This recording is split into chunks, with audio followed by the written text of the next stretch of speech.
अस्सलामुअलैकुम ख़वातीन व हज़रात। आज जब आपका भाई काम से वापस आया तो आपके भाई की जिस्मानी और जहनी हालत दोनों ही काफी डिस्टर्ब थी। खैर, इसमें नई बात कोई नहीं है, ये तो डेली का सीन है। आज अगर कुछ नया है तो वो इस कढ़ाई में कैद है। तो आज हमारे पास रात के खाने में थी खौफनाक और लजीज किस्म की ये मंदी। सिरी पाए तो तकरीबन सभी के फेवरेट है, लेकिन ये सिरी वाले चावल आप लोगों ने कम ही खाए होंगे। तो कमजोर दिल के अफराद मेरी इस खौफनाक वीडियो से दूर रहें। माना ये डिश देखने में काफी खौफनाक और बड़ी बदमजा लग रही है, लेकिन यकीन करें इसका टेस्ट बहुत कमाल है। और यूं एंड में हो गई अब्बू जी की एंट्री, और यूं हम बाप बेटे ने बैठकर खाने का पोस्टमार्टम शुरू कर दिया। बहुत सारे लोग चावल चम्मच से खाते हैं, लेकिन मेरी आदत है कि मैं चावल हमेशा हाथ से खाता हूँ, क्योंकि एक तो ये सुन्नत तरीका है और दूसरी बात यह है कि जो मजा हाथ से खाने में है वो चम्मच से खाने में नहीं है। और यूं खाने के बाद आपके भाई का पेट गले तक फुल हो गया। खाना खाने के बाद मैंने नोटिस की एक बड़ी ही अजीबो गरीब चीज, और वो अजीब चीज ये थी कि शेफ साहब माशाल्लाह से बकरे की शेव करना ही भूल गए थे, जिसकी वजह से अभी भी चंद बाल बकरे के ऊपर बाकी थे।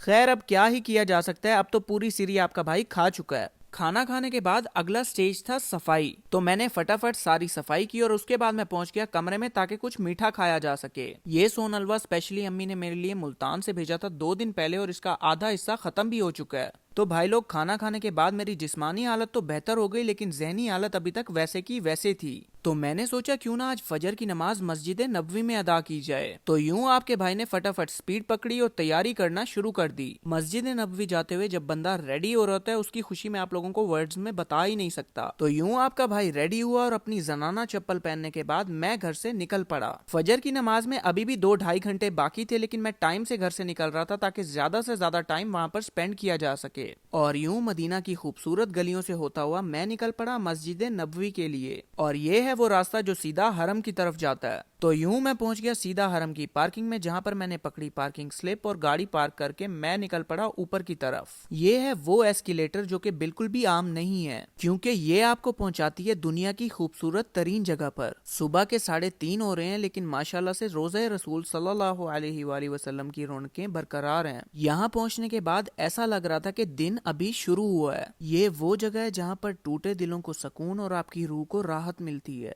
पहले तो मैंने खातिमुल अंबिया सईद अल मुरसलीन रहमतुल लिल आलमीन हजरत मोहम्मद सल्लल्लाहु अलैहि वसल्लम की बारगाह में सलाम पेश किया, और फिर मैं निकल पड़ा अंदर की तरफ ज़ियारत करने के लिए। इस दरवाजे से अंदर एंटर होते ही मेरी जो कैफियत है वो मैं आपको अल्फाज में बता ही नहीं सकता। ये हैं वो खुशकिस्मत लोग जो आज रियाजुल जन्नह में नवाफिल अदा करेंगे, जिसे जन्नत का टुकड़ा कहा गया है। और आज तो मेरी किस्मत भी जाग गई। पहले मुझे जब भी मैं आता था उस साइड से भेजा जाता था, लेकिन आज मैं रोज़े रसूल के बिल्कुल पास से गुजर रहा था। ये है हमारे प्यारे नबी की आरामगाह। जजीरा नुमा अरब के दिल में 1400 साल पहले एक रोशनी उभरी, एक रोशनी जो इंसानियत को अमन, मोहब्बत और इंसाफ की राह दिखाने वाली थी। ये रोशनी और कोई नहीं, अल्लाह के महबूब हजरत मोहम्मद सल्लल्लाहु अलैहि वसल्लम थे। ज़ियारत करने के बाद मैं रोज़े रसूल सल्लल्लाहु अलैहि वसल्लम के सामने आ बैठा, जिसे देखते देखते ना तो दिल भरता है और ना ही आपकी आंखें थकती हैं। फजर का टाइम करीब पहुंचा तो मैंने सीधा किया अंदर की तरफ मुंह, ताकि अपनी जगह बनाई जा सके। यहाँ सऊदिया में रहने की सिर्फ एक खुशी है कि आपका जब दिल करता है आप रोज़े रसूल सल्लल्लाहु अलैहि वसल्लम पर जा सकते हो,